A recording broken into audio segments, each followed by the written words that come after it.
নমস্কার, জ্যোতিষশাস্ত্রী শ্রী সনাতন বলছি।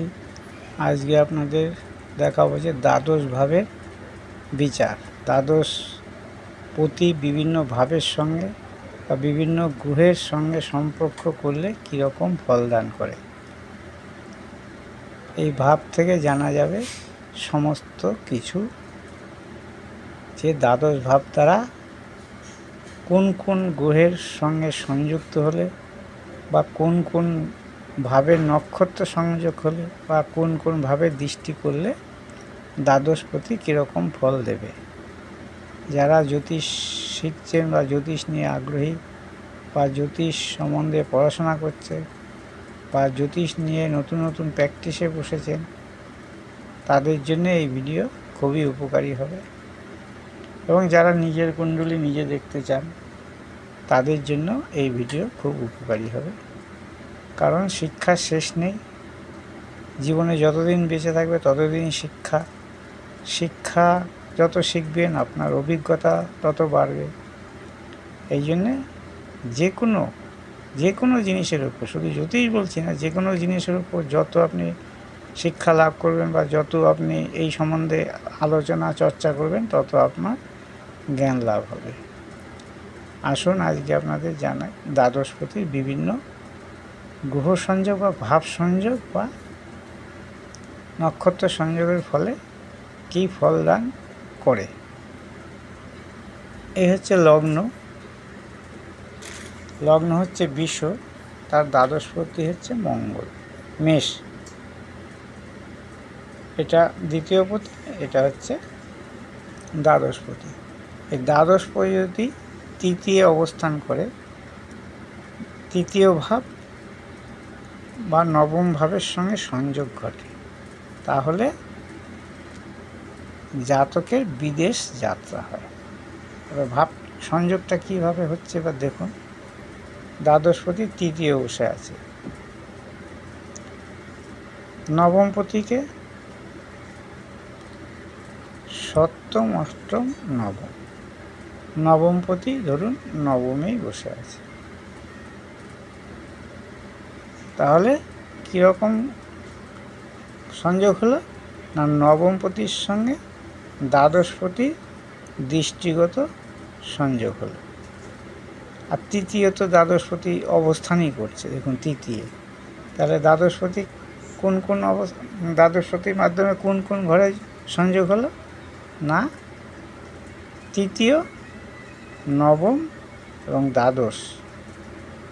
তাহলে এই সংযোগ হলে কী হবে না, জাতক বা জাতিকা যেই হোক তার বিদেশ যাত্রা হবে।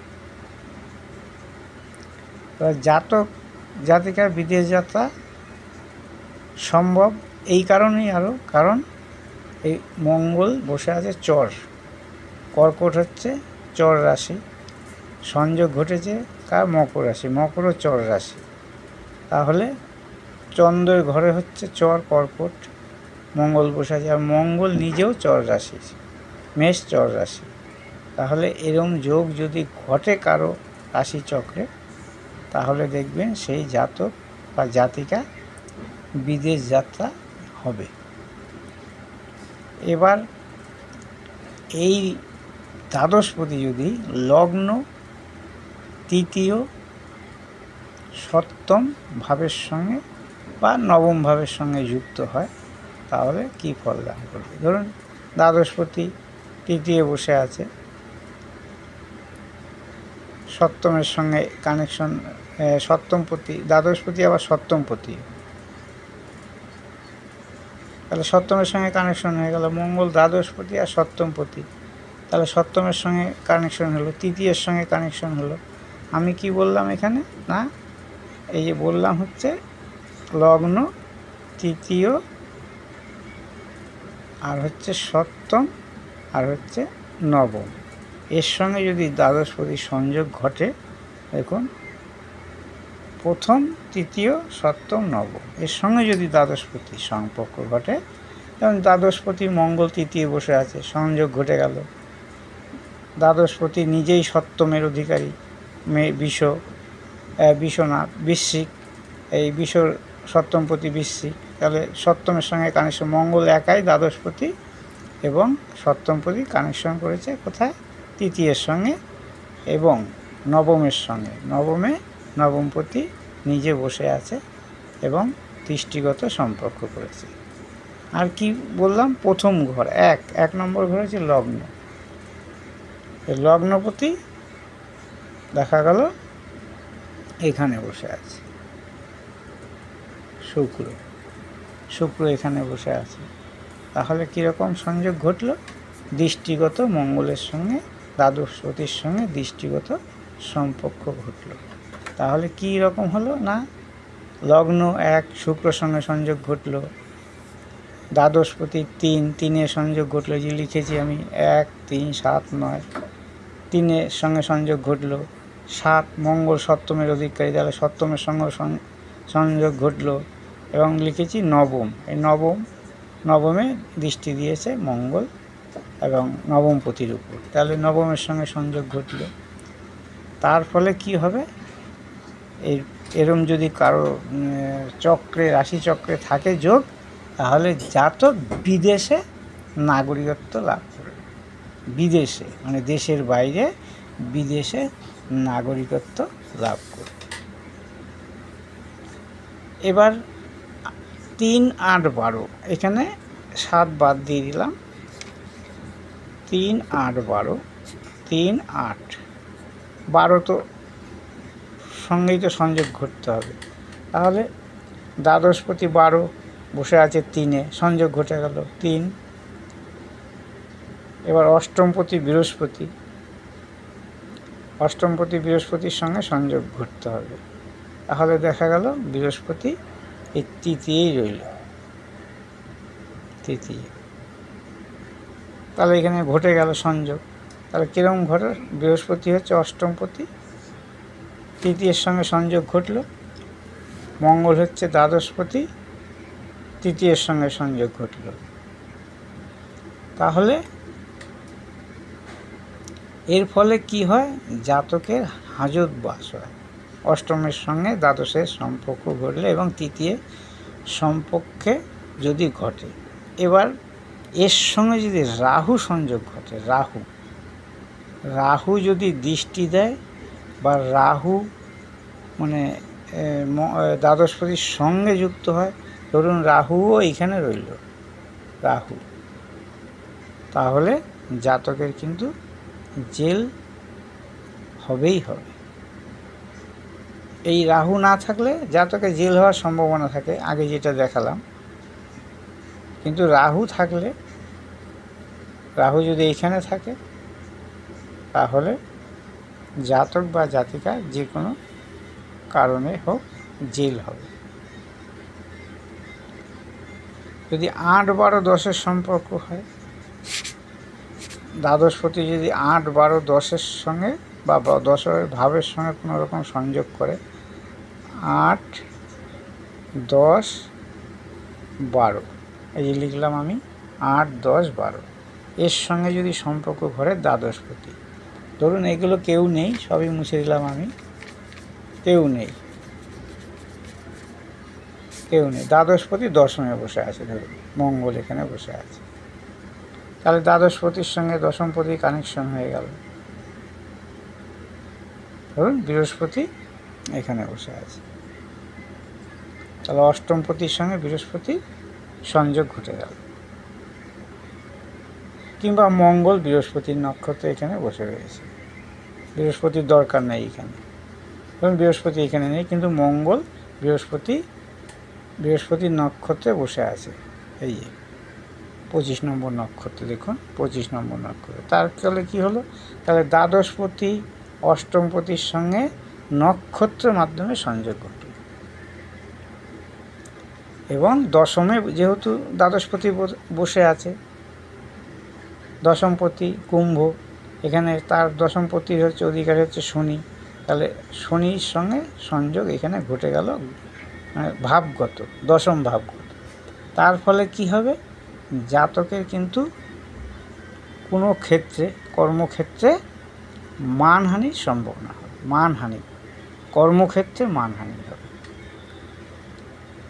এবার যদি দ্বাদশপতি 2 7-এর সঙ্গে সম্পর্ক করে, আবার এখানে আমি লিখছি, দেখুন 2 2 7 2 7-এর সঙ্গে সম্পর্ক করে, তাহলে মঙ্গল ধরুন মুছে দিলাম এখানে, মঙ্গল ধরুন, মঙ্গল নিজেই সপ্তমপতি এবং দ্বাদশপতি, তাহলে মঙ্গলের সঙ্গে কার সংযোগ ঘটতে হবে না দ্বিতীয়, কারণ মঙ্গল এখানে রয়েছে, মঙ্গল বুধের ঘরে মঙ্গল রয়েছে, লগ্নের দ্বিতীয় মঙ্গল, তাহলে দ্বিতীয় দ্বাদশপতি, দ্বিতীয়পতি এবং সপ্তমপতি সঙ্গে সংযোগ ঘটে গেল। আমি যেটা বললাম এখানে 2 7-এর সংযোগ দ্বাদশপতির সঙ্গে, তাহলে কি হবে না ব্যবসায় লগ্নি করলে স্ত্রীর কারণে, ব্যবসায় লগ্নি যদি করে, ধরুন জাতক ব্যবসা করতে গেলে লগ্নি করতে হবে, সেই লগ্নি করলে স্ত্রীর কারণে জাতকের ব্যবসা ব্যয় হবে, মানে আয়ের থেকে ব্যয় বেশি হয়ে যাবে যদি দ্বিতীয় এবং এই দ্বিতীয় এবং সপ্তমের সংযোগ ঘটে। এবার যদি 1 5 8-এর সঙ্গে সম্পর্ক ঘটে, 1 5 8 দ্বাদশপতি যদি 1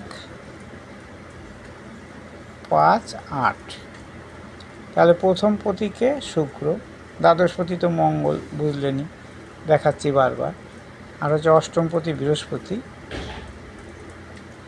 আর পঞ্চমপতিকে এখানে, পঞ্চমপতি হচ্ছে এই বুধ, এদের যদি সম্পর্ক হয় তাহলে জাতকের চারিত্রিক দোষ নির্দেশ করে।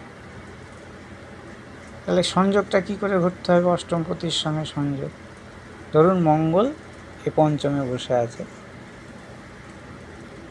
অষ্টমপতি বৃহস্পতি এবং লগ্নে বসে আছে, এই লগ্নে বসে আছে বৃহস্পতি, তাহলে অষ্টমপতি লগ্নে থাকলে পঞ্চমে দৃষ্টি দিচ্ছে মঙ্গলের উপর, তাহলে 8 5 যোগ হয়ে গেল, এবং 1-এর সঙ্গে যেহেতু লগ্নে বৃহস্পতি বসে আছে সেহেতু 1-এরও সম্পর্ক হয়ে গেল। তাহলে এই রকম যদি থাকে সংযোগ ঘটে আর কি, 5-এর সঙ্গে 1-এর সঙ্গে 8-এর সঙ্গে, 1 5 8 দ্বাদশপতির সম্পর্ক, দ্বাদশপতি মঙ্গল এখানে বসে আছে, মঙ্গল এই যে এখানে দৃষ্টি দিচ্ছে বৃহস্পতি, অষ্টমপতি আর লগ্নপতির সম্পর্ক তো চাই, লগ্নপতি শুক্র, যেহেতু বৃহস্পতি অষ্টমপতি হিসাবে লগ্নে বসে আছে, তাহলে লগ্ন পঞ্চম, এই লগ্ন পঞ্চম অষ্টমের সম্পর্ক ঘটে গেল, তার ফলে জাতকের জীবনে চারিত্রিক দোষ ঘটবে বা চারিত্রিক দোষে দোষিত হবে জাতক।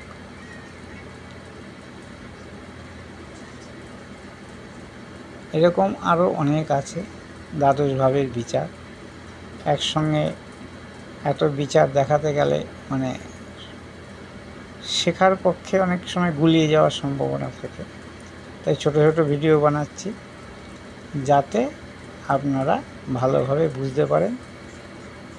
বুঝে অবশ্যই কমেন্ট করবেন, লাইক করবেন, কমেন্ট করলে আমি বুঝতে পারবো যে হ্যাঁ আপনারা আমার এটা দেখছেন, বা আমার দেখে কমেন্ট করলে বোঝা যাবে যে আপনারা এই যা অনেকে দেখছে হয়তো দেখে আর কমেন্ট করছে না, কমেন্ট করলে বুঝতে পারবো যে হ্যাঁ আপনাদের ভিডিওটা প্রতি আগ্রহ আছে বা দেখছেন বা কিছু শিখছেন, বা কমেন্টে কী রকম কিছু আপনাদের যদি জানতে ইচ্ছা করে সেটাও লিখতে পারেন, আমি অবশ্যই আপনাদের কমেন্ট অনুযায়ী ভিডিও বানাবো।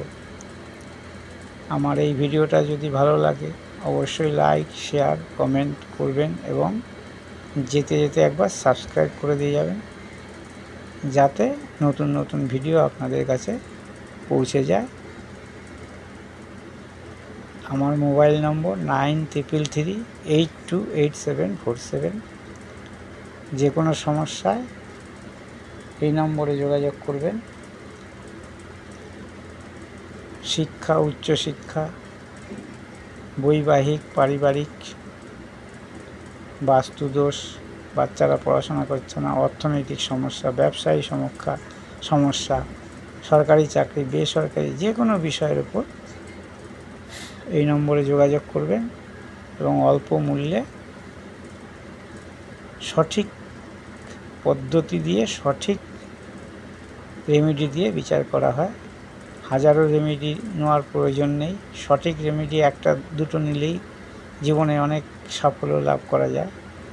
এবং যদি অন্তর্দশা শুভ চলে তাহলে তো কোনো কথাই নেই।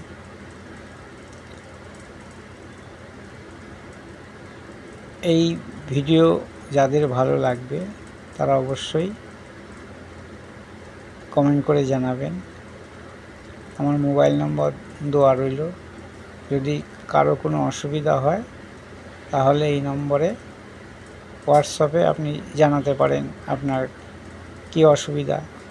আমি কিন্তু যে কোনো বিষয়ের উপর একটা বিষয়ের উপর আপনাদের বিনামূল্যে সলিউশন দিতে পারি।